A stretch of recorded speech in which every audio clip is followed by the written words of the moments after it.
Welcome back. We are talking about fire starters today. If you don't know who I am, I'm Lisa with I know you need that to prep. Sorry, I can't talk. I'm so excited about this video. And I talk about survival and prepping and all the different things that you can do to get ready for whatever you think is going to happen. I mean, I got my own theories, but you know, you never can rely on the government for anything, so that's for sure. So today we are going to look at survival situations if you're in, you get caught out in the, you had to get out of Dodge quickly, whatever it may be. These fire starter cubes are a lifesaver. So I am going to start this on fire and then we're going to start talking about them. So there it goes. Now, let's talk about these. These are Duraflame. You guys all know the brand. Duraflame fire starters cubes. What it says on here is right off the top, and something we're going to do, so stay tuned a little bit later in this video. It says waterproof, individually wrapped. I want you to pay attention to something because I'm going to see what happens when we if it starts raining, let's say, to this fire cube. It's kind of interesting. But these are non-toxic fire cubes. You know, I wouldn't sit here and inhale this smoke that's coming out of them, but you know, I know that question gets answered a lot. So, and it says right on here, I believe these are supposed to last, let's see, I don't know how long these ones last. A lot of them say it on the box. This one does not say on the box how long they're supposed to last, but frankly, honestly, I don't really care. I'll tell you why. Because I think a lot of people, I've seen a lot of questions come in on my blog, people email me, comments, things like that on other people's blogs. How long does, you know, Go Fire starters last? How long does Zip fire starter cubes last? How long, right? Here's the deal, guys.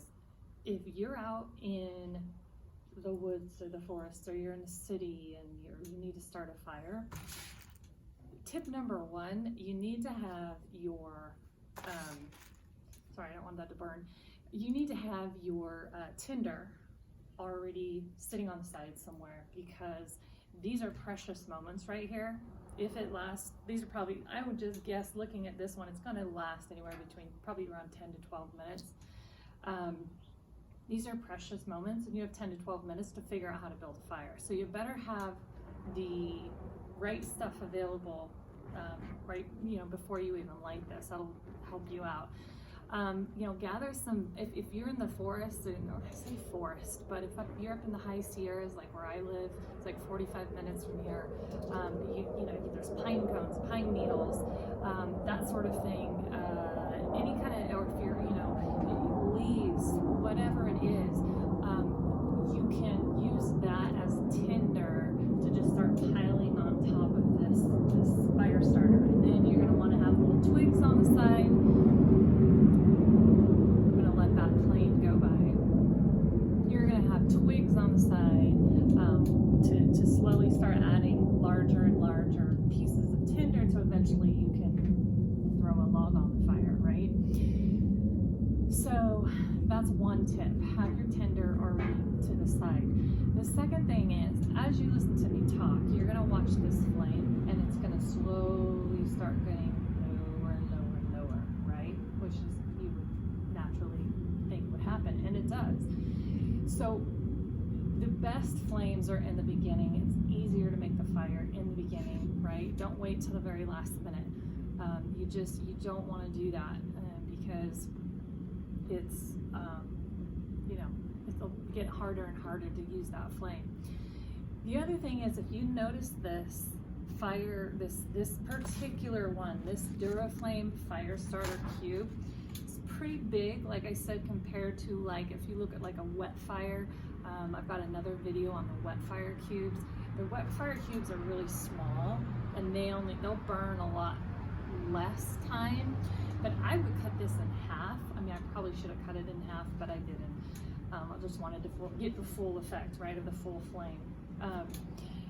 And I would cut these in half, make them last twice as long. Because again, you're not necessarily, once the fire gets going, or the flame gets going, you should be able to immediately add tinder and other things on top of it to get that fire roaring.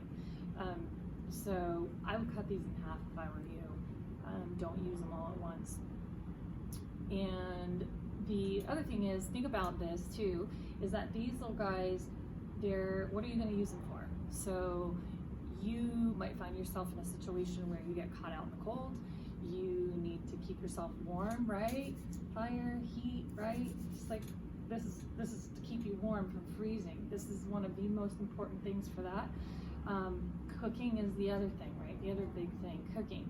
One of these things, the things that's really cool about these that I want to mention is, and I'll have this in another article, is the Esbit stove. I don't know if you guys have ever seen that, but the Esbit stoves are these little tiny compact stoves, that survival stoves that a lot of backpackers use them. I've got a couple of them in my camping gear, but they come with the fire starting cubes. And the fire starting cubes, you can just light them and then have this great little stove, and you can set your little coffee, if you're making coffee or whatever, or boil your water in it, and then you have boiling water, and then you pour that boiling water into maybe one of your freeze-dried foods, Mountain House freeze-dried food packs, whatever that is.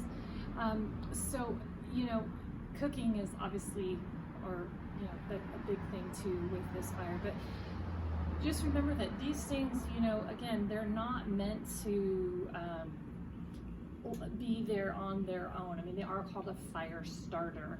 It's your purpose is to get this big flame like this going when there's no other means to get a fire going. Or when I first saw these, when I first started prepping, I thought this was the greatest thing since sliced bread. I love these things. It became a little bit of the pyro, but no, these are cool. These are very cool. You can try this at home.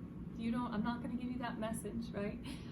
Try it at home. Buy a couple different brands and see what you think. You never can have too many of these fire cubes. They're cool. Now, I promised you I was going to show you what happens when let's say it starts raining. Okay, I got a little water in here, and we are probably, I don't know how many minutes into this video we are. I should have had a stopwatch by me, but I'm going to put some water on here and want you to watch what happens. Let's see what happens to this guy.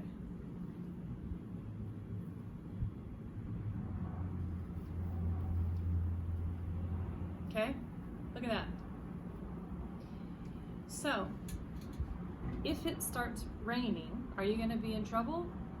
Yeah, you're going to be in trouble if this is all you've got. Now,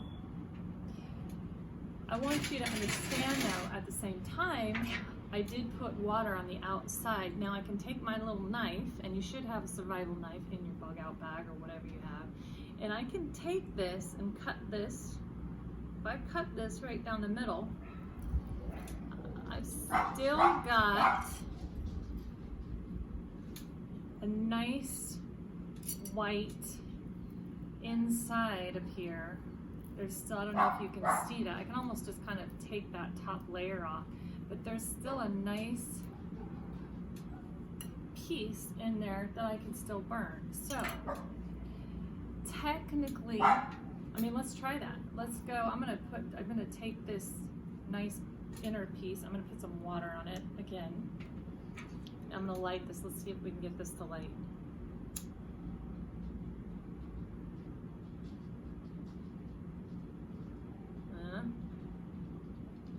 No. See, these are all the things you guys have got to know, and you've got to practice, and you've got to understand about these things. This is not wanting to catch. Now I might have to just dry. I mean, maybe it's just, there it goes. See, so it did catch eventually. Now that's on the inside, right? So if you really think about this, you could continue to cut into that and get onto the inner layer of this fire starter if it's raining. But again, the trick is to get that fire going before it starts. And oh, there's a bee. So you can see now it's burning that inner part. So anyways, just be cognizant of that with water, right? Easily goes out with water. And but then again, you can just cut right into the inside and start it again. So the gift that keeps on giving. All right, well, thanks for stopping by. Make sure to subscribe below to get some other great tips and tricks on survival and prepping. Thanks a lot.